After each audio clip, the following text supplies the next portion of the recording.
Hello everyone. Today I will announce the discovery of new mathematics for advanced information technology. When I say new mathematics, I mean a set of new mathematical rules which have not been known to mankind. And this started with a very simple idea. The idea is all about numbers. Numbers have a property, and this property is that numbers are flexible. They can bend. They can be stretched. Why? Because if you have a number like 7, we used to think that 7 is just 7, like this. But that's not the case. Because inside 7, we have 6, 5, 4, 3, 2, 1.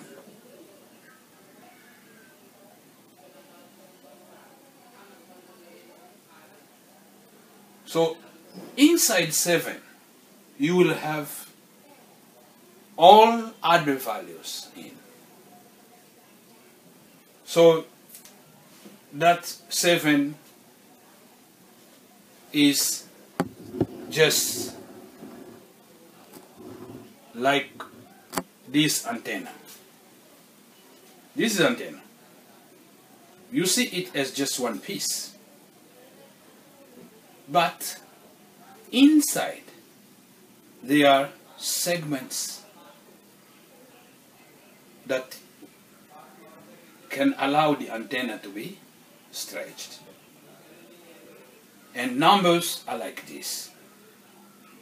So if you have your number, you can stretch it, and all the values below that number will come out. So as I've said, this is the way that all these values come out. Then, what are these values? These values represent what we call the levels of variability of number 7. Because of these values, number 7 will change its value from a location to another. In order for you to understand this idea, I want to use this simple example that everyone can familiarize with. It's about money. Everyone can count money. Everyone can use money. Even didn't go to school. There's no problem. Therefore, if you are given $100 bill,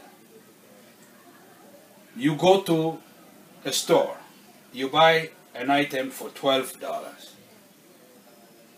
You will be given a change of $88. And this $88 will be in $1 bill of 50, $1 bill of 20, of 10, of 5, of 2, of 1. That makes 88. So as you see here, all these bills come from one bill of 100. All these values come from 100. And if we are allowed to make the bills that we wish to make out of 100, we can make bills of 99, 98, 72, 43, 31, and all the way down to $1 bill. So we can have all of this. What is it? These are the degrees of freedom. Because what we are talking about here is all about relativity. So numbers are relative. They can change their value. They can take different values. And in all of this, the advantage is that numbers can take different values, and the value of a number depends on all the numbers below it. Therefore, we can produce a lot of values. So the values will not be only as we saw in number 7, only those 6. We will have many other values. As a consequence of that, we can produce energy out of numbers. Numbers can produce different levels of energy. And in order to do so, we have to stretch them. We can stretch them in 1 dimension, 2 dimension, 3 dimensions. This is what we get when we stretch number 7 in 1 dimension. We have these values coming out of number 7. When we stretch it in 2 dimensions, look at what we get. It's huge. Every little square here or cell represents a location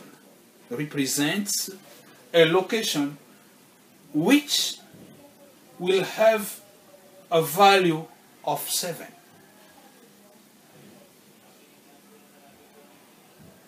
So there will be different values. That's why you see, like here in 2 dimensions, so many values this way.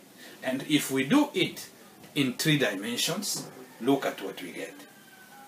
But unfortunately, I was not able to make the one of 7. This cube you see here is just from number 4. This is number 4. Therefore, we have 1, 2, 3, 4 levels. If we have to do it for number 7, we will go 3 more levels. And if we consider, as we said here, that every little cube represents a location for number 4, so how many cubes we have, little cubes? So many. We have so many little cubes. And this is a tremendous power, a tremendous energy.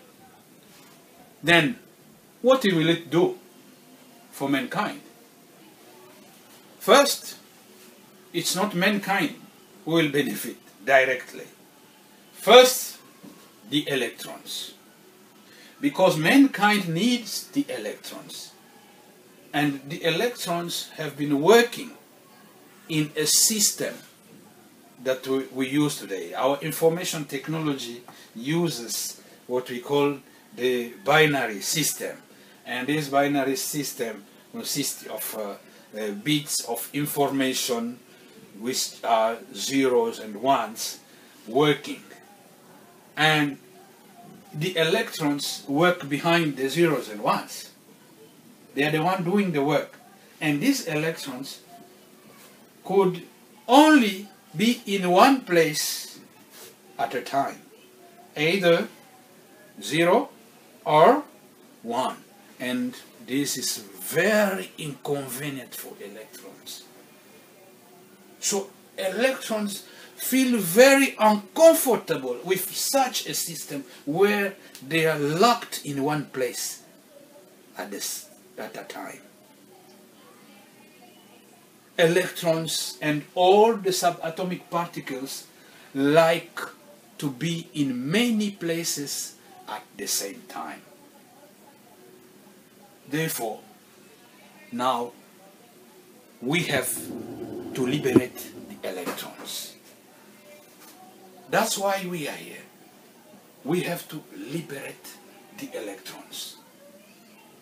Give to electrons the opportunity to be in many places at the same time so that they can produce the energy we really need efficiently. Our computers today are not performing as they should be. If electrons were given the freedom to be in many places at the same time. And for this reason, I would like to thank scientists because they have been working already on what we call quantum bits. They have already started making computers which work with quantum bits.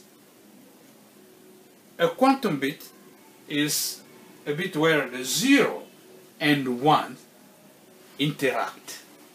So they can, the electron can move between, not locked in one place like in the system we have in our computers today. So this is a very good development in information technology. The discovery of quantum bits is something that we have to really praise. However, until now, those computers cannot work yet because we cannot make smaller ones because they are still in the infant stage. I mean, just like our computers we have today, where 40 years ago, 50 years ago, they were all formed in big rooms. We needed a big room. So you cannot carry it around. Can you carry a room around? But in the recent years, look at what we got. We have cell phones, tablets, and laptops, and computers of all kinds, desktops. These have become small. And the quantum computers also will become like that in the future. But in order for them to reach that stage, we need first to liberate the electrons. I mean that the electrons must work in this proper system that is dictated by mathematics. And those mathematics have not been revealed yet. Scientists have been trying, not yet revealed. And this is what I am going to reveal here. These are the mathematics that I am introducing today. I am introducing this mathematics as the mathematics that will guide scientists to make quantum computers work efficiently. So this is a good news. So we have been talking about the liberation of electrons. So what we have to do? We have simply to study this. If you have a school, you have a company, or you yourself as individual, you have to study this mathematics. Why? Because these are the mathematics that are going to initiate the change that we want to see in information technology. That's why I said in the beginning that these are new mathematics for advanced information technology. The mathematics are not advanced. I don't call them advanced because they are very simple by themselves. These are just ABC mathematics. Even your grandmother at home can solve the equations of these mathematics. Very simple. Because they don't involve kilograms, grams, or pounds, newtons, volts, watts, and all the units that we use in anything, liters, whatever. They don't involve all those units for measurement. We only use numbers. 1 plus 1. This is very simple. So, if you understand what I have said, then it is time to act as a company, as a school, as a nation. You can invite me.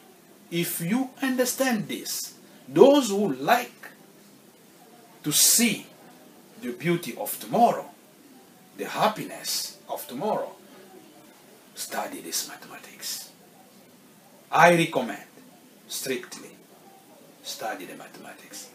Even for our scientists who have been looking for solutions about black holes and singularity, Big Bang, and so on. These are the mathematics. I have all the answers here. I have all the answers. So the mathematics here will show us how the electrons can be in many places at the same time. So we will create quantum bits which work together in harmony. And this is created mathematically, very beautifully, naturally. You don't need to go searching for. You don't need probabilities to calculate anything here. Everything is dictated by the numbers themselves. So we will be dealing with one number called singularity. So I'm revealing already about the singularity. One number called singularity. When we process that number, it will give us so many numbers following this principle of multi-presence in many places at the same time. A number can be in many places at the same time. And speaking of numbers being in many places at the same time, I like to give you an example. We are here in the Philippines, and we go and participate in Olympic Games. In order to do so, we delegate teams of players. One basketball team, volleyball team, swimming team, martial arts team, and so on. All of these teams will perform there. And the victory or defeat of the 5 players of basketball will go to the 1 million and the 100 million Filipinos. The victory or defeat of the one swimmer will go to the 100 million Filipinos. Therefore, 100 million can be represented by just one. And that's what happened in the process of getting all the values that a number can use in order to represent it. So I will be showing you how to process a number. No matter how huge it is, we can process that number and get so many bits of information out of the number. You will use many values, and these values are all interconnected because they are connected to only one number. You change that number, all of them will also change. Simple. So I am calling once again the attention of everyone. Study the mathematics. We are entering a new age. This is a new revolution that is coming, and this is information technology revolution. So be part of it. Study the mathematics, and if your school, your country, and yourself were interested in what I am saying here, just call me. I will be there to explain it to you. I will be giving this to all mankind. So it is the time. Thank you very much.